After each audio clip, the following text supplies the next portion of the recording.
Good morning. You're on the air with Becky in the back room. You're in the back room with Becky. I'm going to have to do some editing.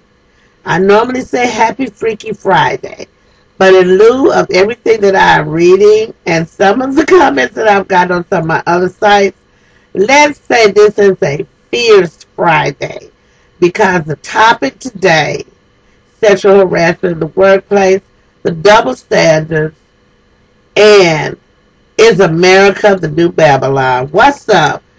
You know what? After reading about Arnold Schwarzenegger and then reading this article about this Dominique cat, let me just share because I'm a rape survivor. I'm also a survivor of child sexual abuse. Nobody in my family, some acquaintance, molested me when I was 5 years old. Okay. After as an adult, it almost is like you are marked. Children are not responsible for the sexual acts or deviations of an adult. Let's just put that out there first. Adults, however, are made to feel we as women, when we are victimized sexually, that we in some way gave silent consent by our mannerisms or the way that we are dressed. This is what makes me very, very strong, very, very assertive, very, very aggressive, because I've had to fight for my life. And I don't think that we really put a value on another person's human dignity, your personal space, the right to not be violated by man or female. Now, this guy is a big executive, a lot of power.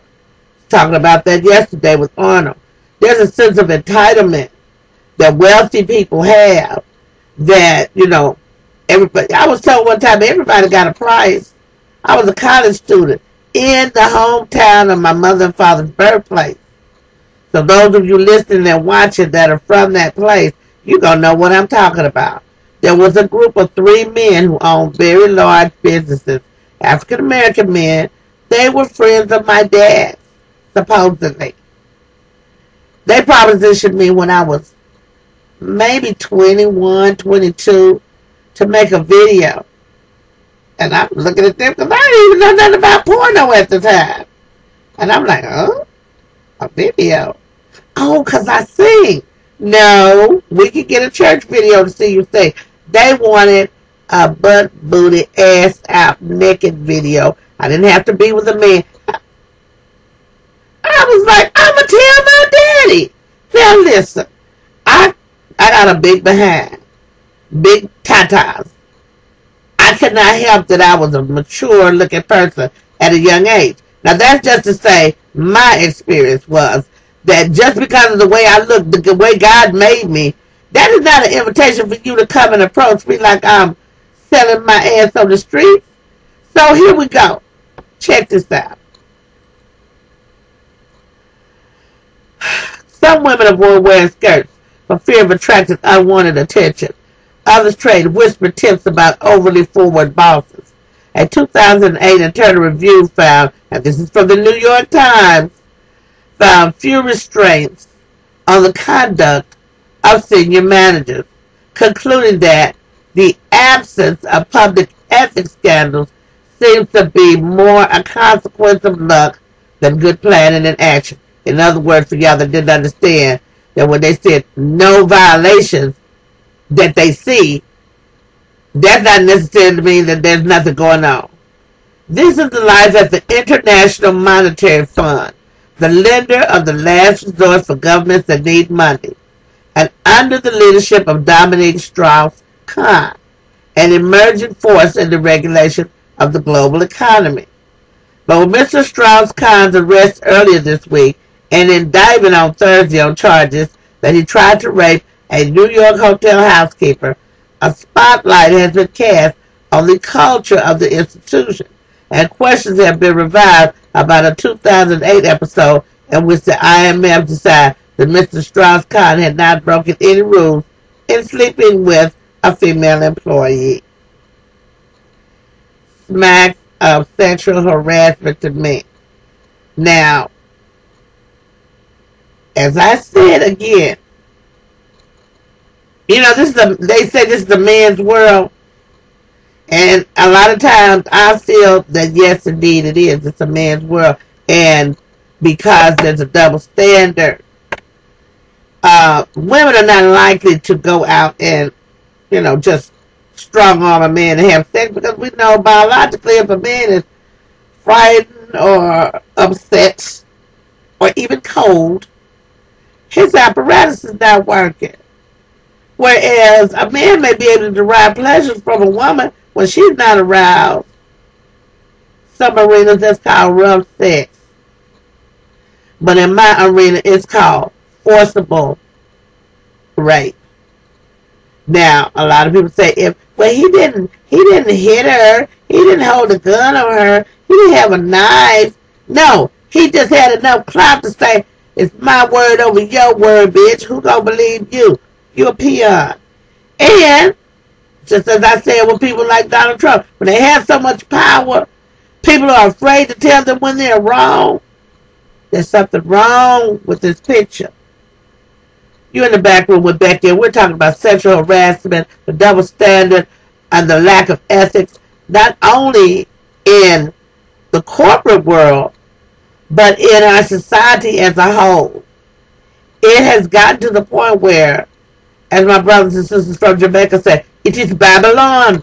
It's all Babylon. Babylon is the very seat of corruption. It is the example of what happens when man thinks that he's above the law, that he's above even the natural order of things. You're going to build a tower tall enough so you can go up there and talk to God. Now, I know you said, well, what does that have to do with this? What it has to do with it, this is the IMF, the International Money Fund. These are people that probably we in bed with them. Any nation that needs some money, and they don't have to tell you where that money comes from. It's probably dirty money. But guess what? We have traded in our morals so easily for the sake of surviving that we're willing to put our women up there. Just like the story about Sodom and Gomorrah. When the men from Sodom and Gomorrah saw Lot's daughters or his sisters, the women in the house, they saw the angels. And, according to our description of angels, are just beautiful creatures, but they also happen to be androgynous, because, they like Ken dolls. That's what they say. Now, you see a beautiful angel in this holy garb and this light shining all around them, and then you see these two virgins sitting over there, and you say you don't want the women, you want the angels. That's a twisted and corrupt mind. Okay. My point is this, that if we are allowing and accepting, because this man is not in jail, mind you, he is under some kind of house arrest, and he gets to live in a nice apartment. Now, what if that housekeeper was underage? It doesn't make it any worse or any better. I'm trying to make a point here, people. That we're women are not safe. Sometimes they say, Becky, you just be talking so violent. Hit him in the throat. Women, we don't have to screw anybody that we don't want to. Men, keep acting like animals, and we're going to start putting you down in the streets like a wild dog. See, in this country, now down south, you rape somebody if you want to. If it ain't your cousin, I'm sorry. I'm not even going to complete that thought. But needless to say, people will take the law in their own hands. Now, I don't propose that you do that.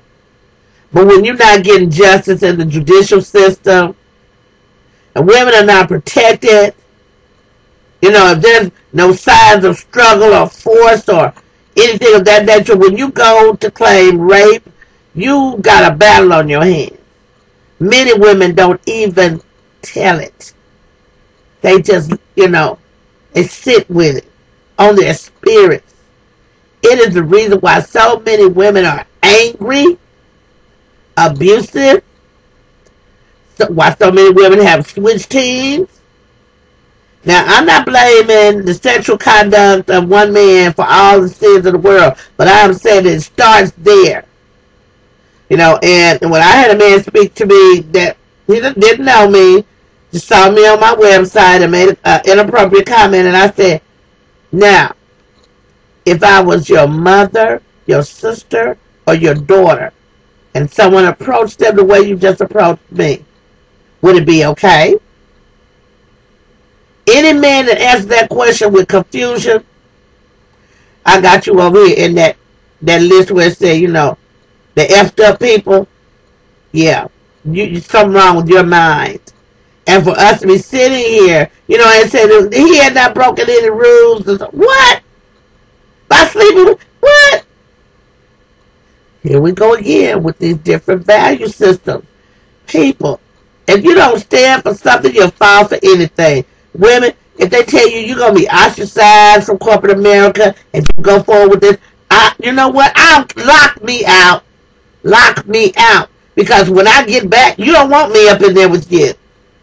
Because when I went through this, the rage that came into my spirit from being raped and assaulted, it's not good for any man to talk crazy to me at this point in my life, or for me to see a man victimize another woman, because it's going down. If I meet you in the church, it's going down. If I meet you in the hallway, it's going down. Somebody's got to stand up and say, enough is enough, but that's a little bit too much. You know what I'm saying? And it's getting stinky. So what do we think about morality in today's society? It's non-existent. Women, take back your pride. Let's be ladies. Let's not be just women, a piece of meat for somebody to pass around. And there will be justice. Maybe not in this day, but they all have to meet the same God. You've been in the back room with Becky. I'm fired up. I'll be back later. And this is for the people. And for women everywhere. Never apologize for protecting yourself.